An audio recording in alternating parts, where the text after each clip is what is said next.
Gloucestershire skipper Michael Klinger scored a brilliant undefeated 131, but Craig Kieswetter responded with an extraordinary 126 not out to see his Somerset side cruise home to a 7-wicket win with 5.5 overs to spare of their important YB40 match in Taunton.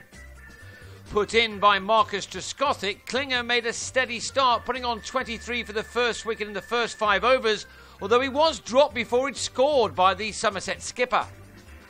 His partner Hamish Marshall was the first out instead in the highly anticipated West Country derby, as on 11 he pulled a thrilled Steve Kirby to Peter Trigo at short mid-wicket. That brought Chris Dent in to join his captain. These two have made very good progress together at the top of the order in the Championship this year, and it's clear that they are a pair who enjoy batting with each other. It was in the 9th over when Klinger really started to pick up the pace as he took 14 runs off Craig Mishada. That included the first 6 of the match as the visitors eased their way to 64 for 1 at the end of the opening 10 overs.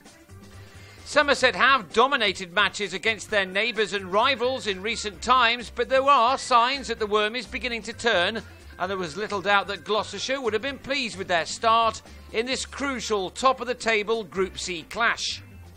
In 11 overs, these two put on 71 for the second wicket, and so it was a big moment when Jamie Overton had Dent caught behind on the drive at the start of the 17th over and the first of his new spell for 32. Klinger had steadied himself and was batting well, reaching the 50 mark for the 4th time in 7 List A innings this summer, this one coming off 50 balls with 6 fours and 1 6 included. Gloucestershire took a risk in sending James Fuller up the order to keep up the momentum, but he'd made only 7 when he was bowled by Max Waller's much quicker ball, with the score on 108 for 3 in the 20th. 24 more runs were added in the next 4 overs before Ian Cobain was out for a dozen, hitting Alvaro Peterson's first delivery to Waller at mid-wicket. Somerset, who began this match at the top of their group but on the same points as their opponents, who have a game in hand, kept plugging away with wickets, but the one man they couldn't get shot of was Klinger, who kept up his own scoring rate while taking his side to 200 in the 33rd over, although he was put down 3 times on his way there, this one a rather tough chance. He went on to reach his first List A ton for his county and the 10th of his career. He has had an exceptional season in all forms of the game, and this effort was just the latest in a long line of fine knocks. That was his 11th 4 from the 102 balls he'd faced. Importantly, he lost Alex Gidman in the same over as he gave Kirby his 2nd wicket against his former county. Trigo with a catch as Gidman went for 19 at 203 for 5. Gloucestershire weren't able to kick on as they would have liked at the end of their innings, although Klinger did clear the rope for a second time. Benny Howell had just struck Alfonso Thomas for a couple of boundaries when the bowler exacted his revenge with this delivery. Gloucestershire did at least take a double-figure score off the last 3 overs, but also lost a couple of wickets, with Will Gidman being run out by a combination of Kieswetter and Kirby. Ed Young went for a golden in the last over, clipping Thomas out to Waller, but Klinger batted through for 131 as his side made a challenging 263 for 8 from their allotted 40 overs. In reply, Trescothick could have gone in the first over, but his inside edge brought him a 4 instead. And that helped his side get off to a cracking start as they started to put their disappointed defeat at the Kia Oval in the T20 last week behind them. Kieswetter scored runs there and he was soon pounding the boundary boards again in what has been a wonderful one-day summer for him. This first of his 6 sixes arrived in the 7th over, an over which cost Fuller 19 runs as the home side raced to 87 off the first 8 overs, an electrifying start. Trescothick had just been given a life, but it didn't prove costly as he then chipped Howell to Klinger to depart for a 25-ball 39. But that wicket hardly slowed down Somerset's progress any, as Trigo was soon putting bat to ball to keep his side miles ahead of the required rate.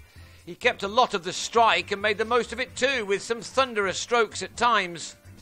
He raced to a 50 off only 38 balls, getting there shortly after Kieswetter had completed his second half century in 2 YB40 innings this summer. He'd used up only 37 balls with 6 fours and 1 6. With both men passing 50, Kieswetter then moved up a gear or two, which was something that Tom Smith won't have thanked him for. 2 huge maximums were struck off 3 balls as this pair raced the total along to 174 for 1 after 20 overs. Who knows what they would have made batting first, but they were set back a little when Trigo on 59 drilled dent to Klinger, who would have known about it as he clung on in the covers. Peterson never really got going and he clipped Fuller to Howell after making 8, although he left with his side needing only 62 more runs from 15 more overs. So nothing was going to stop Somerset nor Kieswetter, who closed in on his 11th list A century. One he reached off his 88th ball with a well-judged 2. He might be able to hit a cricket ball into the next county, but he's also a very clever player, as that shot shows. He'd also hit 9 fours and 3 sixes in what was a thrilling exhibition of one-day batting at its very best.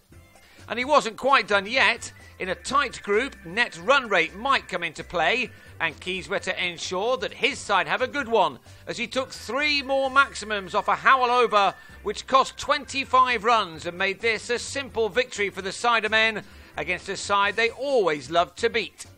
It was left to Nick Compton to hit the winning run, which came in only the 34th over. Somerset had won at a canter, scoring their runs at 8 runs per over throughout their chase.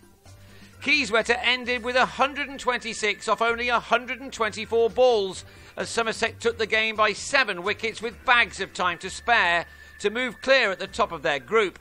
It is still tight, however, with other sides in the picture, and there are more crucial games to come this week.